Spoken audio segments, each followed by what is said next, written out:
अगर मैं सिर्फ main stream big banner Bollywood films की बात करूं तो हर साल करीब 12 से 15 नए एक्टर्स लॉन्च होते हैं। मतलब 10 साल में 100 से भी ऊपर। लेकिन सब सुपरस्टार नहीं बन पाते क्योंकि हर किसी के पास ये 4 चीजें नहीं होती जो बड़ा स्टार बनने के लिए बहुत जरूरी हैं। पहला, good looks. Second, good acting skills. Third, hero image. और फाइनली सुपरस्टार बनने का वो हंगर। आप शाहिद कपूर को ही ले लीजिए या सैफ, हमारे बेडरूम में इवन आयुष्मान खुराना। सुपरस्टार बनना तो वैसे भी आपके हाथ में होता नहीं, लोगों के हाथ में होता है। ऐसे बहुत से सुपर टैलेंटेड लोग हैं जो अभी तक ना सुपरस्टार बन पाए हैं और शायद ना आगे चलकर बन पाएंगे। लेकिन ऐसा होता क्यों है? ऐसी कौन सी वजह है कि सब कुछ होने के बाद भी ये एक्टर्स सुपरस्टार नहीं बन पाते? ऐसी कौन सी कमी रह जाती है? वेल, आज हम यही डिस्कस करेंगे। Top 10 Bollywood actors who never became superstars. तो पहले नंबर पे हैं अभय देओल। ये शायद एक अनपॉपुलर ओपिनियन है, but I seriously feel that आज के टाइम में जो स्पेस और स्टारडम राजकुमार राव और विकी कौशल जैसे एक्टर्स एंजॉय कर रहे हैं, वहाँ पे पहला हक अभय देओल का था। और इसका रीजन बहुत सिंपल है। बंदे ने तब इंडी मूवीज की थी जब इंडी मूवी होती क्या है ये लोग जानते भी नहीं थे। सोचा ना था से लेके शंघाई तक अभय ने एक से बढ़कर एक रोल्स किए और बीच में मनोरमा 6 फीट अंडर, ओए लक्की लक्की ओए, देवटी, हनीमून ट्रैवल्स, 1:40 की लास्ट लोकल और जिंदगी ना मिलेगी दोबारा जैसी फिल्म्स भी की। और इन सब रोल्स में एक कॉमन चीज ये थी कि वो टिपिकल हिंदी फिल्म हीरो बनना ही नहीं चाहते थे। We tend to be more focused on things that bring eyeballs, digestible, formulaic Yeah. movie, story, Bollywood stuff. Culturally, we tend to be less experimental.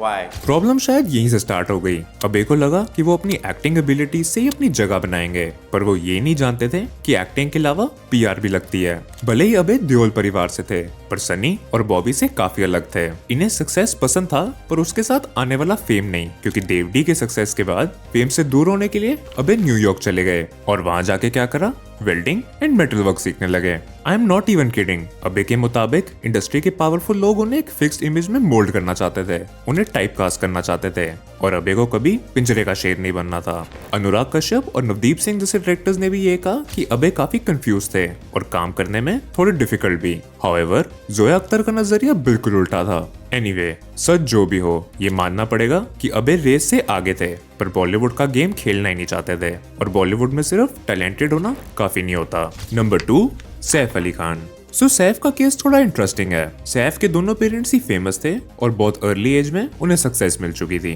नवाब मंसूर अली खान पटौदी एक नवाब थे और उम्दा इंडियन टीम के क्रिकेटर, और माँ शर्मिला टैगोर भी एक एक्सीलेंट एक्ट्रेस थी। इनफैक्ट शर्मिला टैगोर रविंद्रनाथ टैगोर की डिसेंडेंट हैं। खैर, इतनी सक्सेसफुल और एजुकेटेड फैमिली होने के कारण सैफ को 9 साल की उम्र में लंदन भेज दिया गया, जहाँ उनकी बाकी की पढ़ाई हुई। और इसके बाद जो बंदा वापस आया उसमें एक लंदन वाला अंदाज झलकने लगा। और कोई आपका फेवरेट पोएट है? हाँ, Faiz and Ghalib. I am talking rubbish. ये मेरी दादी पढ़ती थी और मेरा अब्बा पढ़ते हैं। ये कोई उम्र है इन चीज़ों को पढ़ने का?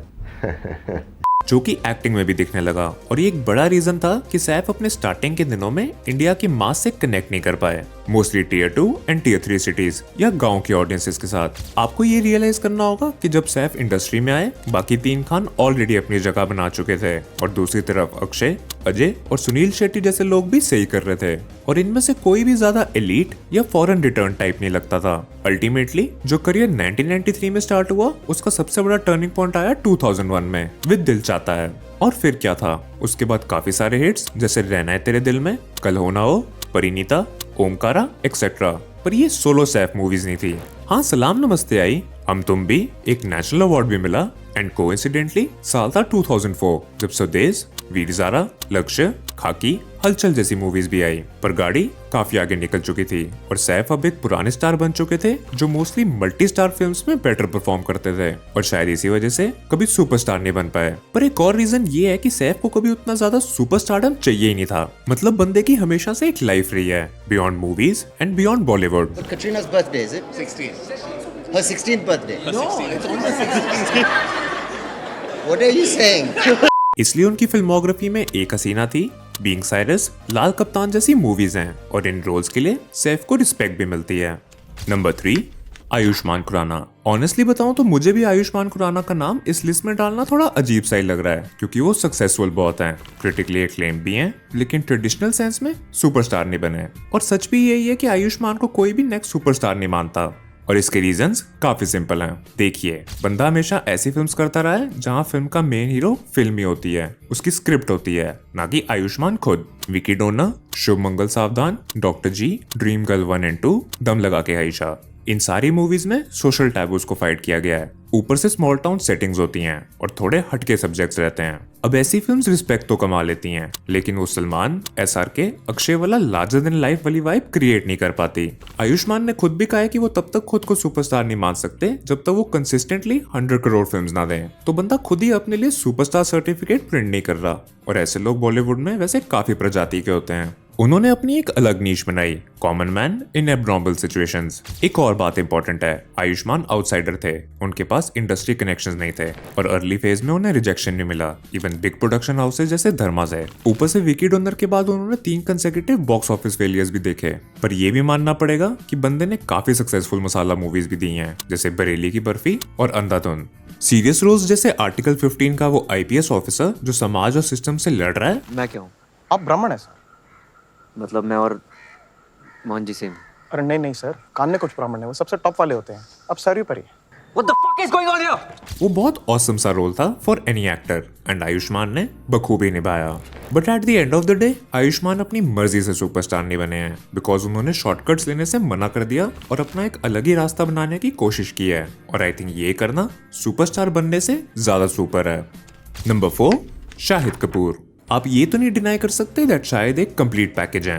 23 साल का करियर, लगभग 35 films, good looks, solid acting range, जबरदस्त डांस स्किल्स। बंदा हर रोल में घुस जाता है। अब चाहे हैदर में वो रिवेंज हंग्री बेटा हो या विवाह का सीधा साधा अमीर बच्चा, चाहे वो जब वी मेट का जेंटलमैनली इंडस्ट्रियलिस्ट हो या उड़ता पंजाब का नशेड़ी आर्टिस्ट। पर इस सब के बावजूद भी शायद कभी सुपरस्टार नहीं बन पाए। उनकी पहली मूवी इश्क विश्क के लिए उनको बेस्ट डेब्यूटेंट के कई अवार्ड्स मिले। विवाह और जब वी मेट ने उनकी इमेज को और बूस्ट दिया और उस पॉइंट पर जेन्युइनली लगता था कि अब शायद का अपना टाइम आएगा वाला मोमेंट बस आने ही वाला है, लेकिन हम वेट ही करते रह गए।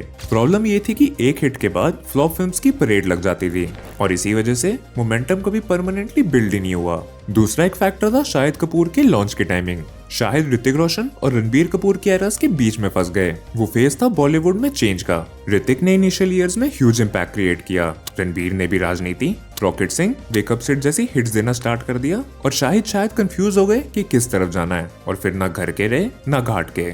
और ये चीज शायद के स्क्रिप्ट चॉइसेस में भी दिखती थी पहले।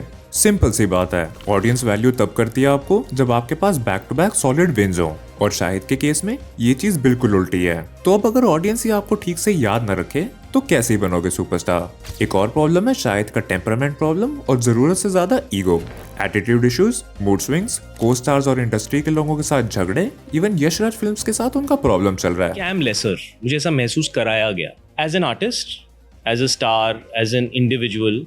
मुझे ऐसा सिचुएशन में डाला गया कि मुझे ये फील हो कि मैं कम हूँ। तभी 12 साल से ऊपर हो गए हैं, एक भी YRF मूवी नहीं मिली। अब तो वैसे भी शायद टाइम भी निकल चुका है ओ रोमियो का। आपको क्या लगता है मुझे कमेंट्स में जरूर बताना। Number 5, John Abraham.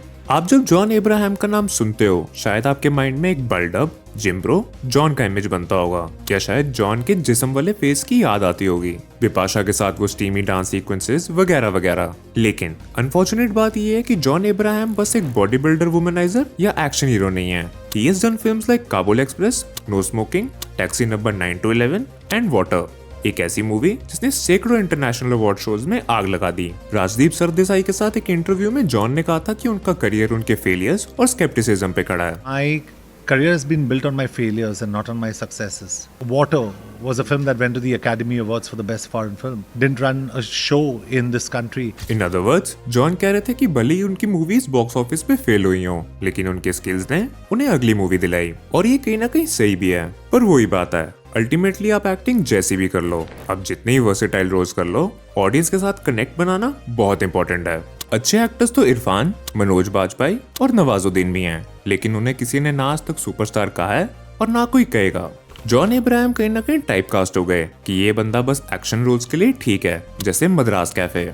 इसके अलावा जॉन के कुछ ईगो इश्यूज भी थे and then tier 2 and tier 3 cities में आज भी जॉन की फैन फॉलोइंग काफी कम है। अल्टीमेटली आज के टाइम पे जॉन एक बड़े स्टार हैं और शायद आगे भी वही बनकर रह जाएंगे।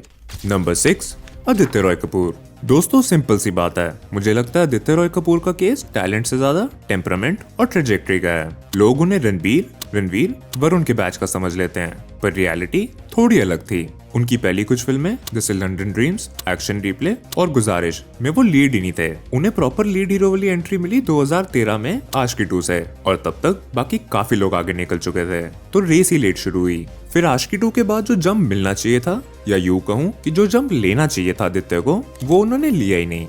अब दूसरी बात, शायद आदित्य को खुद इतनी भूख ही नहीं थी। बंदा अपने ये जवानी है दीवाने के कैरेक्टर की तरह काफी लेट बैक है, रैट रेस में घुसने वाला टाइप नहीं है, रिच बैकग्राउंड से आता है और प्रोजेक्ट्स पैसे के लिए नहीं इंटरेस्ट के लिए करता है। मतलब बॉलीवुड का ट्रेडमिल फुल स्पीड पे चल रहा है और भाई साहब साइड में नारियल पानी लेके खड़े हैं। और आपको भी पता है कि स्टारडम पूरी शेमलेस कंसिस्टेंसी मांगती है। जहां तक उनकी एक्टिंग की बात आती है, किसी को उनका स्टाइल नेचुरल लगता है, किसी को लगता है कि वो हर रोल में सेम ही रहते हैं, अंडर प्ले ज्यादा करते हैं और स्क्रीन प्रेजेंस या करिश्मा उतना डिस्टिंक्ट नहीं है। ऊपर से फिल्म चॉइसेस भी मिक्स्ड रही हैं। कुछ लोग मलंग, फितूर, द नाइट मैनेजर जैसे काम को पसंद करते हैं, पर ये सब काफी नीश हैं। बहुत ज्यादा वेस्टर्न फ्लेवर प्रोजेक्ट्स हैं जो इंडियन मास ऑडियंस के साथ हर बार क्लिक नहीं करती। तो मेरे हिसाब से आदित्य रॉय कपूर पूरी तरह से फेल तो नहीं हुए, बस सुपरस्टार वाली नीयत उतनी पक्की नहीं थी। नंबर 7, इमरान खान।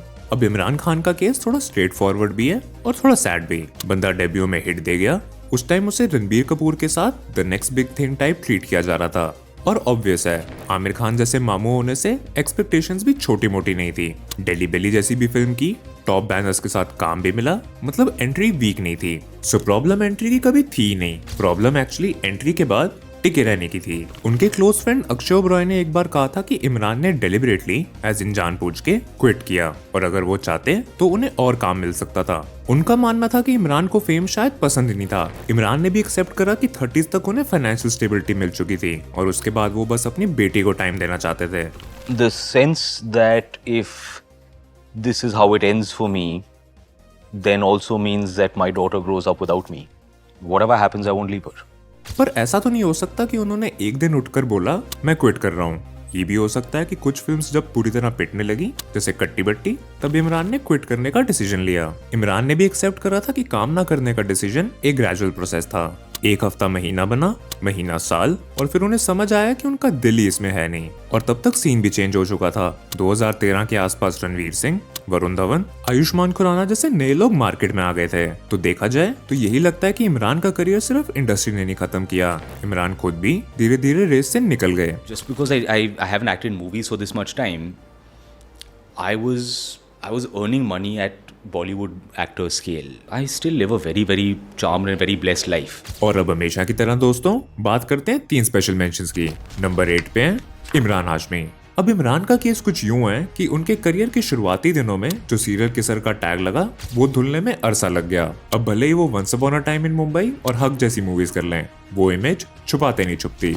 अगले हैं अर्जुन रामपाल साहब। ये एक्टर तो बहुत वर्सेटाइल हैं, पर मुद्दा वहीं घूम फिर के ऑडियंस कनेक्ट पे आ जाता है, जो अर्जुन रामपाल का स्ट्रॉन्ग सूट नहीं है। And lastly at number 10 we have Bobby Deol. इन्होंने बहुत प्रॉमिसिंग एंट्री मारी थी, कुछ फिल्में हिट भी हुई, डांस भी ठीक ठाक कर लेते हैं, पर जो फ्लॉप्स का सिलसिला एक बार शुरू हुआ वो जाकर रुका सीनियोरिटी पाने के बाद। और अब बॉबी का धर्मेंद्र जी की तरह सुपरस्टार बनना ऑलमोस्ट इम्पॉसिबल ही है। तो दोस्तों आज की इस वीडियो के लिए बस इतना ही। अगर आपको ये वीडियो थोड़ी सी भी अच्छी लगी हो तो लाइक और सब्सक्राइब जरूर कर दीजिएगा। आपके लिए ये 2 छोटे क्लिक्स हैं, पर मेरे लिए बहुत मायने रखते हैं। बाकी अब हम मिलेंगे अगली वीडियो में। Stay safe and have a good one.